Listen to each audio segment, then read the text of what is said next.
Lalbaug market चिवडा गल्ली समोर.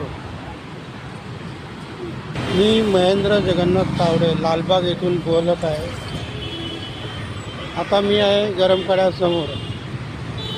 डिवायडरमधील झाडे लावली गेली आहेत. फक्त पाणी टाकलं जाते पण झाडाची दुर्दशा बघा. सगळी झाडं सुकलेली आहेत. संबंधित मनपा अधिकारी यावर पूर्णतः दुर्लक्ष असल्यामुळे ठेकेदार याचे बिल पास होत आहे.